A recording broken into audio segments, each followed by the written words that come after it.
She said it like a manager giving directions, not a partner talking to her boyfriend. Tonight, I need you to stay out of the picture so Colin can relax. Hey friends, please subscribe and turn on notifications, like this video, and leave a comment with your impressions. This will be a great help. Thank you. We never tire of reminding you. It's all thanks to you. I'm 40 and I live in Tucson, Arizona. I do facilities compliance for a school district, which is a fancy way of saying I walk buildings, check reports, file forms, and make sure problems get fixed before they become emergencies. My job is calm because it has to be. You don't panic over a checklist, you just follow it. My girlfriend Danielle is 33. She's a dental office manager. She's good at her job because she's organized and charming, and she can talk people into doing things without them realizing they've been talked into. For a long time, I thought that was one of her strengths. Later, I realized she used the same skill on me. We'd been together a little over 2.5 years. We weren't flashy. We weren't the couple posting everything online. We paid rent on time. We hosted a few friends for dinner. We took road trips when we could. We had a shared calendar on the fridge and a shared tablet on the kitchen counter that we used for recipes, streaming, and bills. The subtle mismatch started in late March, right when the desert starts warming up but the nights still cool down. Danielle began doing her makeup differently. She used a heavier perfume that she never wore around me. She started leaving the apartment an hour early for work and coming home later, saying she had vendor calls and end-of-month numbers. At first, that all sounded reasonable. Her office is busy, insurance is complicated, patients get angry about things she can't control, but then her phone behavior changed. She took it into the bathroom. She muted it at dinner. She'd smile at a message and then look up at me like she'd remembered she was being observed. One Tuesday night, I offered to pick up groceries after work. She told me not to. I already placed an order, she said quickly. That wasn't weird by itself. What was weird was the way she said it, like she was guarding something. The next day, I noticed she'd changed the passcode on her phone. I didn't know the old one either, because I never asked for it. But I noticed because she used to set it down face up on the counter, and now she set it down face down like it mattered. Then on Thursday, she came home holding a garment bag, smiling in a tight way. "We have a thing tomorrow night," she said. "A thing?" I asked. "A fundraiser," she said, "at the museum." I nodded, "Okay, what time?" She waved her hand like details were annoying. 7-ish, it's for the new pediatric program. My office is sponsoring a table. "That's nice," I said. "Do you want me to wear a suit?" She paused just long enough to make the air change. Then she said, "You don't need to do all that." I leaned against the counter. "Danielle, if it's a table event, it's probably semi-formal." She stared at her nails. "It's complicated." That's when I felt the first real warning in my gut. Not jealousy, not fear, just that quiet sense you get when someone is lining up a story. "What's complicated?" I asked. She exhaled hard. "Okay, so Colin is going." I didn't immediately place the name. Then she added, "My ex, you remember, the one I dated before you." I kept my voice even. "Why is he going?"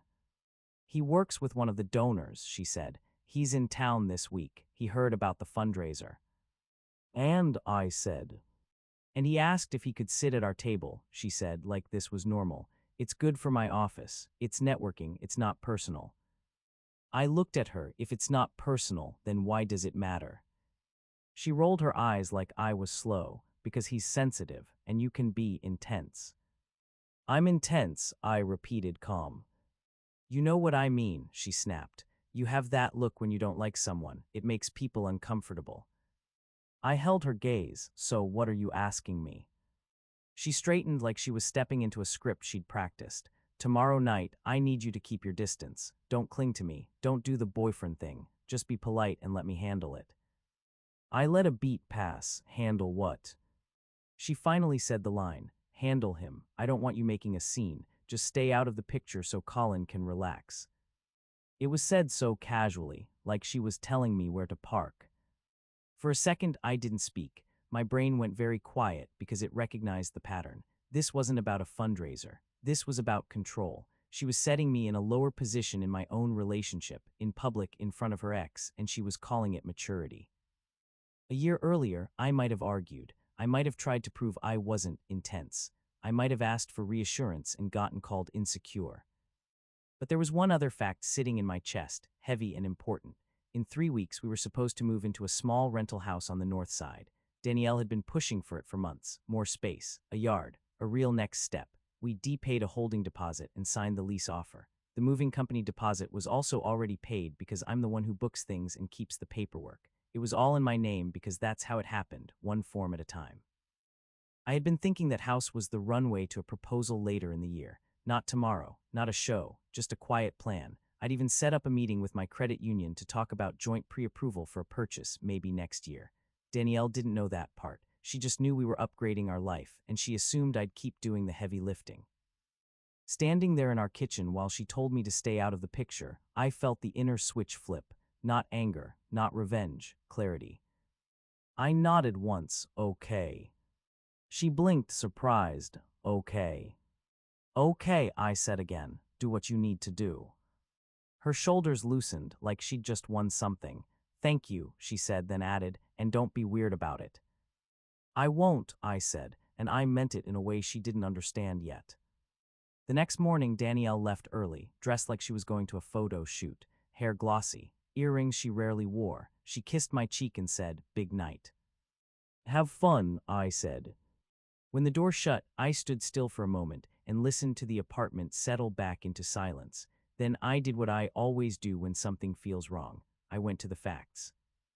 Our shared tablet was on the counter charging. We used it for bills, so both of our email accounts were logged in. That was not a secret hack. It was literally how we paid utilities and tracked rent. I opened the mail app and searched museum. A confirmation popped up for Desert Children's Fundraiser Gala, Table 12. It was addressed to Danielle, but the tickets had been purchased through the dental office card that she managed. Attached was a seating list. I didn't have to dig. It was right there. And on that seating list, next to Danielle's name, it said, Colin R., guest of Danielle. Not guest of donor, not business contact, guest of Danielle. Right below that was another email with the subject line, Hotel, updated reservation. The preview line showed, 2 keys will be at the front desk. I stared at it. I did not open it on instinct. I sat down, took a breath, and then opened it because the line about keys was already enough.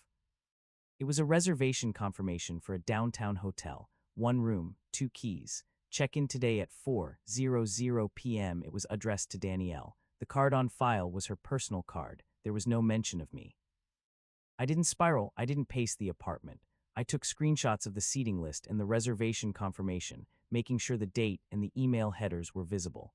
I emailed the screenshots to myself so there would be a clean time-stamped record in my own inbox, and then I closed the tablet. Then I opened my email and pulled up the documents I did control. The house rental, the holding deposit receipt, the moving company contract, the cancellation policy. The moving company deposit was $450, refundable if canceled 72 hours before move day. We were still 10 days out. The holding deposit for the rental house was not refundable after acceptance, but there was a clause about transferring it to another applicant if the landlord found a replacement quickly. The lease offer had my name and Danielle's, but the communications were with me because I'm the one who responds to emails. I made 3 phone calls and sent 2 emails, all before lunch. At 9:08 a.m., I called the moving company. The dispatcher sounded half asleep but professional. Hi, I said, this is Robert Klein. I have a move scheduled for April 18th. He found it, yes sir, Northside House. I need to cancel the move, I said. Please email a cancellation confirmation and the refund amount. He asked why. I said, change of plans. He said the deposit would be refunded to the original card within 3 to 5 business days. I asked for it in writing. He agreed. At 9:27 a.m., I emailed the property manager for the rental house. Subject, change in tenancy, withdrawal request. Body, good morning. I need to withdraw from the pending lease offer for the property on Calvert. Please advise the formal steps to remove my name and whether the holding deposit can be transferred to another applicant if a replacement tenant is found. I will cooperate with whatever documentation you need. No emotion, just process. At 9:44 a.m., I called my credit union and canceled the appointment I'd made for joint pre-approval. I didn't explain. I just said, it's no longer needed. At 10:15 a.m., I opened our utility accounts on my laptop. The electric bill was in my name. The internet was in my name. I scheduled them to transfer service to my new address effective the 1st of next month, not because I wanted to punish Danielle, but because if I was leaving, I wasn't paying for services I didn't use. The accounts were mine. The clean thing was to move them with me. Then I did the most important part. I secured my life. I went to the bedroom and pulled out my personal documents, passport, birth certificate, insurance papers, work ID. I put them in a folder and placed the folder in my car trunk. I packed a week of clothes in my laptop bag. Nothing dramatic, just smart. At 12:03 p.m., the moving company cancellation email hit my inbox. Subject: move cancellation confirmation, Klein. It included the refund timeline. I saved it as a PDF. At 12:17 p.m., I got a bank notification on the shared tablet, the kind that pops up even when you're not using it. Refund pending, Southwest Movers. That told me the cancellation was already in motion. I took a photo of the notification with my phone, not because I was excited, but because I knew someone like Danielle would later claim I never canceled or made it up. Receipts keep things clean. When I got home from work that afternoon, I didn't cook. I didn't wait around. I booked a month-to-month room in a reputable extended stay place on the east side. It wasn't fancy. It was safe, clean, and had a small kitchen. I paid with my card and got an emailed receipt.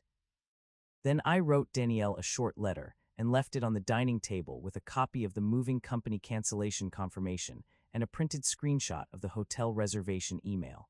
Not to shame her, to remove ambiguity. The letter said in plain language that I would not be attending the fundraiser, that I had canceled the move and withdrawn from the house rental process, that I would be moving out this weekend, that I would pay my portion of rent through the end of the current lease term for this apartment, and I'd coordinate any changes with the landlord in writing. It also said I would communicate by email only for logistics. I didn't call her names, I didn't write a speech, I just stated what was happening. At 6:30 p.m., I took my overnight bag, locked the apartment, and left. My phone started buzzing around 7:05 p.m. Danielle, are you coming? I didn't answer. At 7:19 p.m. Danielle, Robert, don't do this tonight. I can't deal with this right now. I didn't answer. At 7:52 p.m. Danielle, where are you? You're making me look bad. That line landed like a final stamp. Not are you okay, not what's wrong, just image management. At 9:10 p.m. she called. I let it go to voicemail. Her voice was tight and angry. There was loud music behind her. What is on the table? She hissed. Why are there papers? Are you trying to ruin my night? Call me back. I did not call her back. I slept in a quiet extended stay bed that smelled like detergent and nothing else, and for the first time in weeks, my shoulders unclenched. The next morning, I went back to the apartment with a plan. I didn't barge in. I used my key. Danielle wasn't home yet. Her heels were by the door, and her garment bag was crumpled on the couch like she'd dropped it. I moved with calm speed. I packed only what was clearly mine. My tools, my work boots, my clothes, my books, my kitchen knife set that I'd owned for years, my grandfather's framed photo, my computer monitor. I left shared items. I left her things untouched. I didn't empty the pantry. I didn't unplug the TV. I treated the space like a business dissolution because that's what it was. I took photos of the rooms when I finished, showing what I took and what I left. Again, not to be petty, to prevent future arguments about missing property. At 11:40 a.m., I emailed our landlord. Subject: tenant update, apartment 3C. Bodies, hello, I'm notifying you that I will be vacating the unit this weekend. Please advise the correct process for removing my name from renewal paperwork or for early termination if needed. I will continue paying my share through the current lease end date. I can meet for a walkthrough if required. Then I loaded my car and left. Danielle returned around 1:00 p.m. while I was making a second trip. I came in carrying one last box and found her standing in the middle of the living room, looking around like the apartment had shifted while she slept. What did you do? She asked, voice shaking. I moved my things, I said. She held up the letter like it was evidence in court. You canceled the move. You contacted the landlord. Yes, I said, short, calm. Her eyes flashed, over a dinner and a fundraiser. It wasn't a dinner, I said. It was a hotel reservation, and you told me to stay out of the picture. She flinched at her own words being repeated back. That email could be anything, she snapped. You're twisting it. I'm not twisting anything, I said. It's a confirmation. It has your name on it. Check-in time, 2 keys. She shifted into minimization. Okay, fine. He needed a place to stay. Hotels are expensive. I was being nice. I didn't argue. I just stated a boundary. You can be nice without involving me in something disrespectful. Then came blame. If you weren't so intense, I wouldn't have to manage you, she said, the same word again, like I was a problem she solved. I looked at her. I'm not going to be managed in my own relationship. Her voice rose. So you're just leaving, like I'm nothing. I'm leaving because you chose someone else's comfort over basic respect, I said. Then came insults. You're cold, you're rigid, you act like you're better than everyone. I didn't bite, I didn't list her flaws, I didn't counterattack. I said, Danielle, I'm not here to debate, I'm here to finish packing. Her eyes filled and the tears came, right on schedule, like a lever got pulled. I didn't even do anything, she cried. You're abandoning me. I kept my voice low. I'm not abandoning you. I'm stepping away from a situation that isn't healthy for me. She reached toward me like she wanted to grab my arm, then stopped herself, and I could see her brain trying to find a new angle. We can fix this, she said quickly. Just talk to me. Don't throw away everything. I didn't use big breakup phrases. I didn't perform. I said, logistics will be by email. That's the cleanest way. She stared at me like I'd slapped her, because she couldn't pull me into a fight. I left with my last box and drove away. The contact attempts came in waves after that. The first was an unknown number that called 3 times in a row that night. I let it go to voicemail. The voicemail was a male voice I didn't know, casual and confident. Hey, this is Colin. Danielle's upset. You're taking this too far. Call her and stop being dramatic. I blocked the number. The second was an email from Danielle at 2:13 a.m. Subject, you're humiliating me. Body, you're making me look crazy to my landlord and my friends. You always do this. You make decisions without me. You're controlling.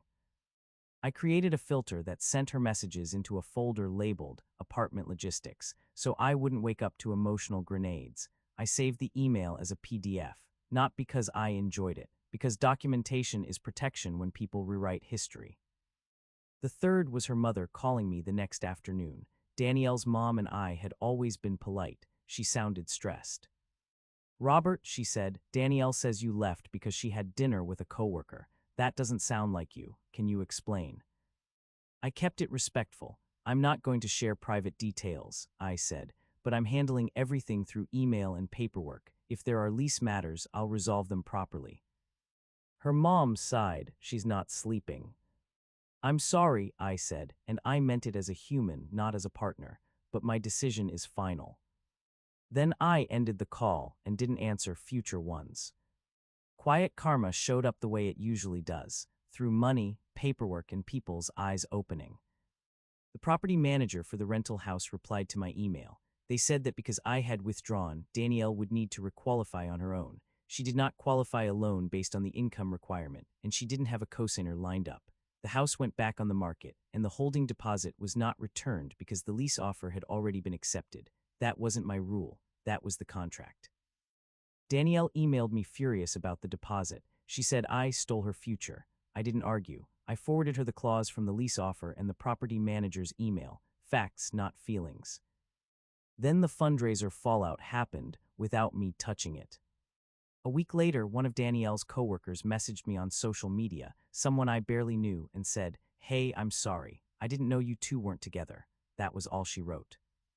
I didn't respond. I didn't ask questions. I already had the answers I needed. 2 days after that, Danielle's friend Marisol left a voicemail for me. She's spiraling, she said, and I don't know how to say this, but the guy she brought to the gala wasn't acting like just a friend. People noticed. There were photos. She's embarrassed. Again, I didn't respond. Reality was doing its job. The most telling consequence arrived in my mailbox, not my phone. The electric company sent a final bill to my new address because I had transferred service. It showed the closing date for the apartment account and the remaining balance, which I paid, Clean. Done. But Danielle forgot that the internet account was also in my name. When it shut off at the apartment, she had to set up her own. She emailed me angry like I'd committed a crime. I replied once calmly, "The account was mine. I transferred it to my new address. You can open a new one in your name." She didn't like that. People who rely on someone else's structure rarely do. A month later, I heard through the same loose social grapevine that Colin had left town right after the gala. The hotel reservation. It wasn't because hotels were expensive. It was because he wanted convenience and Danielle provided it. Once the event was over, so was he. No romance, no future, just a temporary ego boost and a free room. That was the consequence, not my revenge, her reality.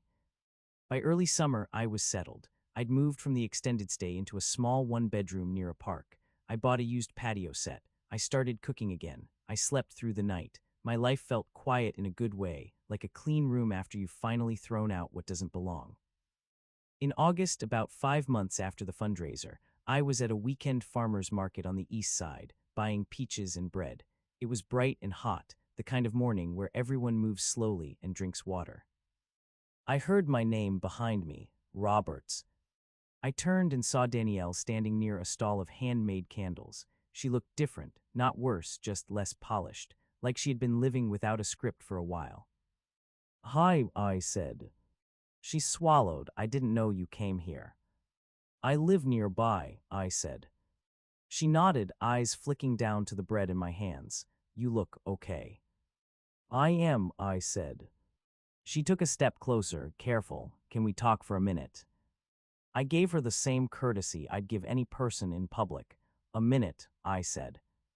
Her voice was soft. "I'm sorry, I keep replaying it. I thought I could keep everything neat. I thought if I managed the night, everything would be fine." I watched her, waiting, not for an apology performance, just for honesty. "I treated you like a problem to manage," she said, and her eyes watered. "And I lost you." I nodded once, yes. She inhaled shakily. "I miss the life we were building. I miss feeling stable." I didn't argue with that. I just said the truth. Stability requires respect. She looked at me like she wanted a door to crack open. "Do you think we could start over? Just slow, just talking." I kept my tone polite, not cruel. "Danielle, I'm not angry. I'm just finished." Her lips parted like she wanted to fight that, then closed again. She looked down, embarrassed in a quiet way this time. I adjusted the bag in my hand and said, "I hope you take care of yourself." She nodded, tears slipping out anyway. "You too." As I turned to leave, she whispered, almost to herself, "I never should have asked you to stay out of the picture." I paused for a half-second and looked back. "That's the part you can remember," I said gently, "because I'm staying out of it now." Then I walked away into the heat, toward a calm life that didn't require me to shrink. If you've ever been told to make yourself smaller for someone else's comfort, tell me what you did next. I'd like to read your thoughts in the comments.